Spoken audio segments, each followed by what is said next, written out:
My name is Frederick John Bird. I'm 62 years of age. I am presently unemployed because I've lost my job due to the COVID pandemic.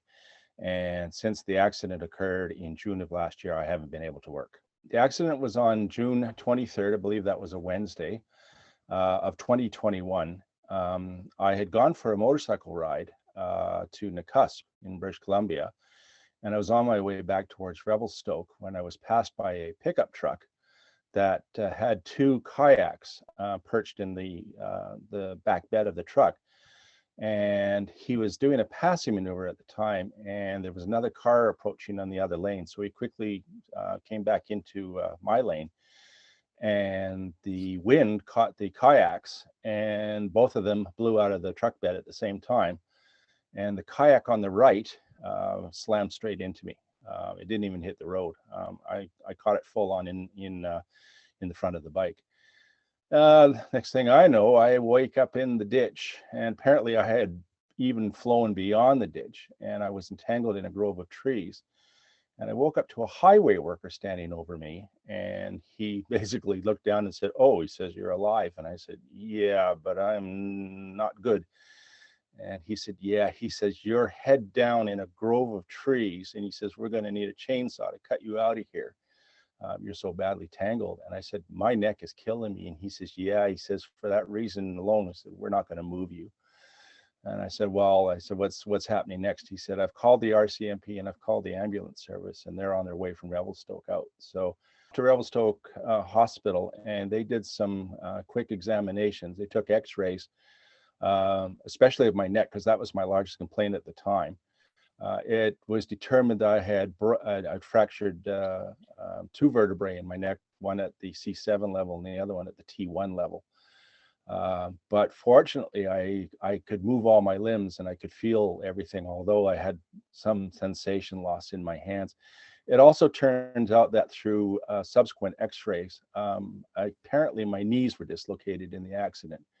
And I don't know how they went back in, but I was pretty much bruised from the waist down to my feet. Now it's been a slow process. It's even today, it's very difficult to walk for any length of time. I cannot stand on my feet for more than 10 minutes. I'm in excruciating pain. My neck, my shoulders, my middle back is in constant pain. My fingers are numb. I've lost a lot of my dexterity. I used to fix electronics and do real fine work. I can't do that anymore. And every day is an ordeal. There are a lot of days I just don't want to get out of bed. It's just a struggle to get back on my feet because of the nature of the accident. The person that had the kayaks in his truck was all he received was a $173 fine for an unsecured load. At that time, it was suggested that I make contact with ICBC and file a claim, which I did. And the first correspondence that came back was basically denial of all claim for my injuries, one, and secondly, the destruction of my property, because the motorcycle was a complete write-off. And at that point, I didn't know anything about no fault. But it was explained to me very carefully in the first correspondence that I received from ICBC after filling out all their forms to file a claim, said that because you were an Alberta plated driver, your insurance company in Alberta was going to have to pick up the tab for absolutely everything. And I disagreed with that. I thought, wait a minute, I didn't cause the accident. My insurance company in Alberta didn't cause this accident. So why am I going to file a claim with my Alberta insurance when it was clearly the fault and the negligence of the driver in BC? And I'm sitting here with a police report that basically points the blame at the other party. And that was the part I couldn't understand. And I couldn't get it through my head that this was how British Columbia insurance works. What is this? This is wrong. People who are fully insured or believe that they're fully insured in British Columbia are not being compensated for the injuries and the chaos that is being created by other drivers, especially other drivers who are negligent, unless there is a criminal element involved in the case. So I've had discussions with a lot of people about this, and they're saying, well, why are we paying such high premiums for when the day comes and we have to make claim?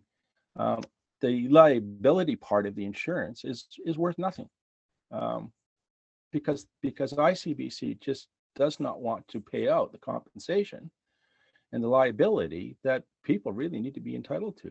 And some of the cases that I've come across are just mind blowing, bordering on criminal, and for the sake of what? They lowered people's premiums by a few dollars. I mean, that was the carrot they dangled in front of people to say, well, we're going to go to a no-fault system, so it's a little bit different, but to make everybody come on board, we'll just lower your insurance premium by a few dollars. And now people who have been involved in accidents are suddenly realizing they make the determination, because they have this monopoly, you don't have a case. You either take it or you leave it.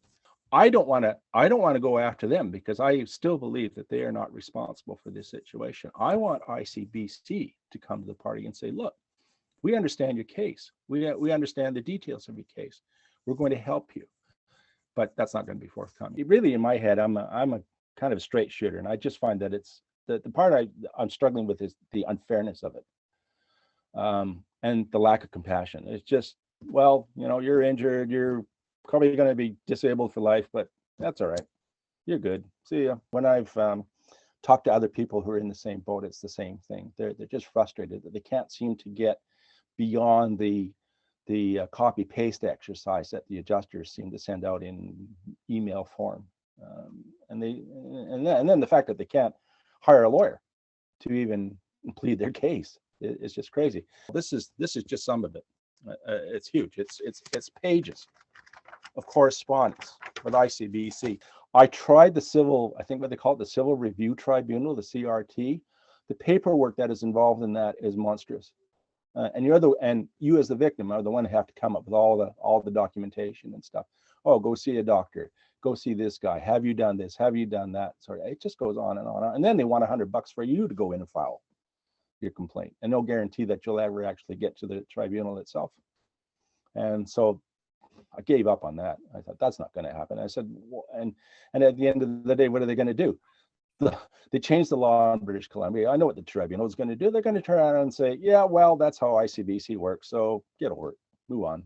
No fault insurance. No fault insurance in the current plan they have now goes too far the other way. It's too restrictive to people that really, really need, first of all, the help, whether that be physical or medical, and secondly, the compensation they need for long-term disability and the inability to earn an income. There's no humanity in it, and that's an enormous frustration. It's not about the money. I don't really need compensation. What I want is acknowledgement. I want acknowledgement that yes, somebody was at fault in this situation, and $173 fine doesn't cut it. And then the insurance corporation can just walk away from it, because they have this monopoly and they have the way to do this, and it's unfair. This is not the way to run an insurance company.